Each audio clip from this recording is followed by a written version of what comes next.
على رسوله الكريم اما بعد فاعوذ بالله من الشيطان الرجيم بسم الله الرحمن الرحيم وعن ابي ذر قال قال رسول الله صلى الله عليه وسلم يقول الله تعالى من جاء بالحسنة فله عشر أمثالها وأزيد ومن جاء بالسيئة فجزاؤه سيئة مثلها أو أغفر ومن تقرب مني شبرا تقربت منه ذراعا ومن تقرب مني ذراعا تقربت منه باعا ومن أطعني يمشي أتيته هرولة ومن لقيني بقراب الأرض خطيئة لا يشرك بي شيئا لقيته بمثلها مغفرة رواه مسلم۔ حضرت امام مسلم نے حضرت ابو ذر رضی اللہ تعالی عنہ سے روایت کی ہے۔ وہ فرماتے ہیں کہ میرے آقا نبی اکرم صلی اللہ علیہ وسلم نے ارشاد فرمایا، اللہ تعالیٰ فرماتا ہے جو ایک نیکی کرے گا اسے میں 10 گنا ثواب عطا فرماؤں گا، اور جب میرا کرم ہوگا اس سے بھی زیادہ دوں گا۔ جو ایک گناہ کرے گا تو ایک برائی کا بدلہ اس کے برابر ہی ہے یا اسے بخش دوں، اور جو مجھ سے ایک بالشت قریب ہوتا ہے تو میں اس کے 1 گز نزدیک ہوتا ہوں، اور اگر جو مجھ سے 1 گز نزدیک ہوتا ہے تو میں اس سے 1 باع قریب ہوتا ہوں۔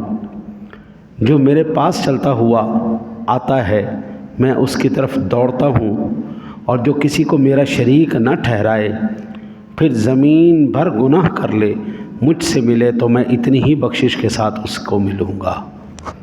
اس کو امام مسلم نے نقل فرمایا ہے۔ قانوناً تو یہ ہے امت مصطفیٰ کے لیے، اور کسی کے لیے نہیں ہے۔ امت مصطفیٰ کے لیے قانون اور عدل اللہ نے یہ مقرر فرما دیا، ایک نیکی کے بدلے 10 گنا، ایک نیکی کے بدلے 10 گنا، یہ قانون ہے۔ قانون سے اوپر چیز ہوتی ہے فضل اللہ کا، قانون سے اوپر اللہ کا فضل ہے۔ اللہ اپنے پاک کلام میں ارشاد فرماتا ہے، کمثل حبۃ انبتت 7 سنابل فی کل سنبلۃ 100 حبۃ۔ اللہ تعالیٰ نے ایک بالی نکالی، ایک دانے میں سے ایک بالی نکالی، ہر بالی میں 100 دانے ہیں، اور یہ 7 بالیاں ہیں، یعنی 700 گنا۔ اللہ فرماتا ہے جب میرا دل کرتا ہے، فضل ہوتا ہے، میں بندے کو اس کا اجر عطا فرماتا ہوں۔ پھر جب کرم بلائی کرم ہو جائے تو واللہ یرزق من یشاء بغیر حساب، اللہ پھر بے حساب عطا فرماتا ہے۔ اس نیکی کا پھر کوئی حد مقرر نہیں ہوتی، ثواب مقرر نہیں ہوتا، پھر اللہ کا فضل ہی ہوتا ہے۔ نیکی ایک ہے، اس کے درجات کتنے ہیں؟ میں ایک موٹی سی مثال عرض کروں۔ عام مسلمان نے بھی نماز پڑھی ہے، علماء نے بھی نماز پڑھی ہے۔ نماز کے اندر جو کلمات ادا کیے گئے، قرات سنی گئی، پڑھی گئی، ہر حرف کے بدلے عام قانون کے مطابق 10 گنا ملا۔ جو اس کو اچھی قرات کے ساتھ پڑھتا ہے اس کو 30 گنا ملا، جو اس کو سمجھ کے پڑھتا ہے اس کو 700 گنا ملا، اور جو اللہ کے فضل کے ساتھ پڑھتا ہے اس کو بے حساب ملا۔ پڑھی سب نے نماز ہی ہے، دامن سب نے اپنے پھیلائے ہوئے تھے، میں نے بھی، آپ نے بھی۔ یا اللہ ہم صرف تیری بارگاہ میں اس لیے حاضر ہوئے ہیں، ہمارے دامن خالی ہیں، تو بخشنے والا ہے، تو عطا کرنے والا ہے، سارے خزانوں کا مالک ہے، بخشش بھی تیری، کرم بھی تیرا، فضل بھی تیرا مالک، ہم یہ سارا کچھ لینے کے لیے آئے ہیں۔ ہر ایک نے جھولی پھیلائی ہے، اب ملا اس کو اس کے نصیب کے مطابق، جس کے جتنے نصیب تھے اس کو اتنا ملا ہے۔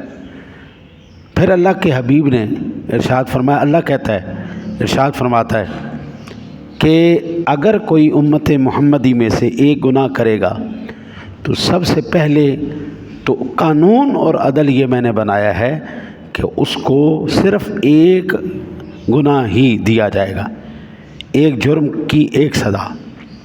اگر کسی نے ایک نافرمانی کی، ایک برائی کی، تو اس کا ایک بدلہ۔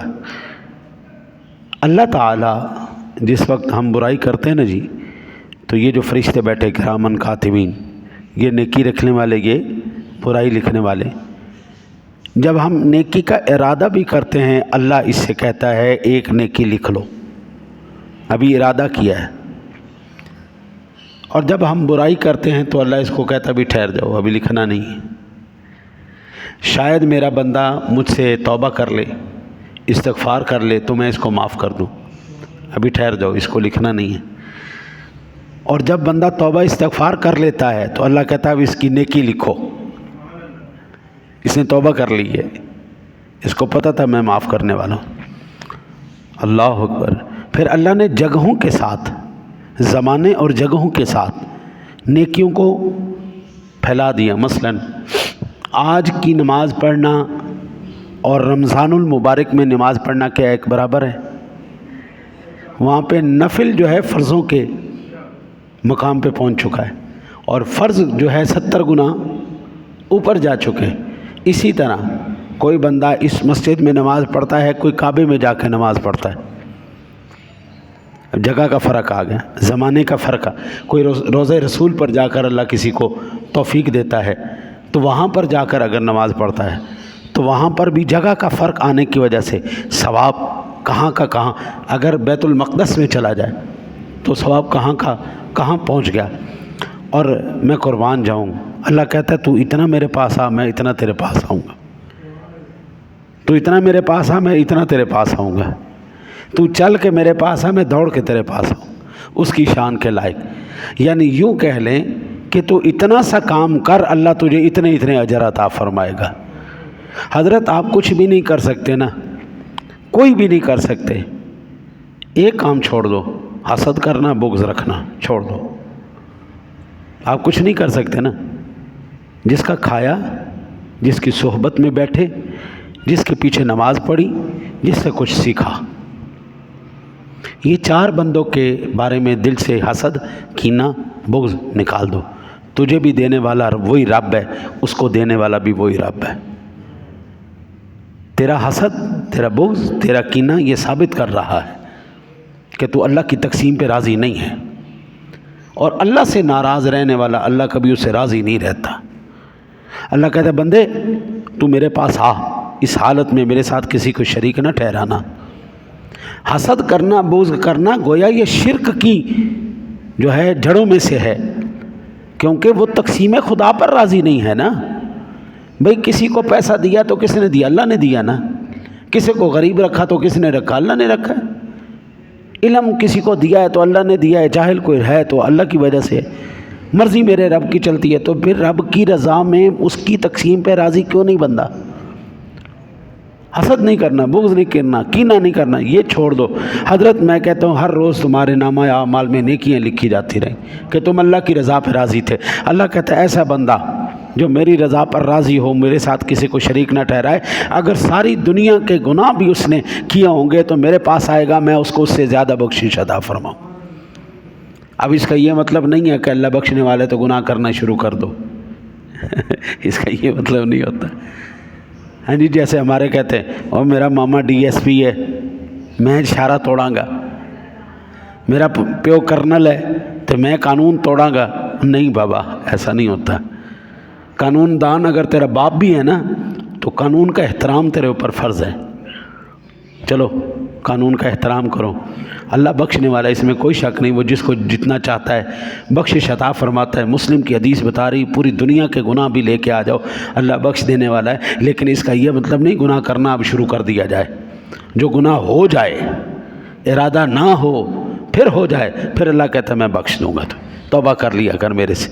اللہ سے دعا ہے اللہ آپ کو مجھے سمجھنے کی توفیق عطا فرمائے۔ اللہم صلی علی سیدنا و مولانا محمد۔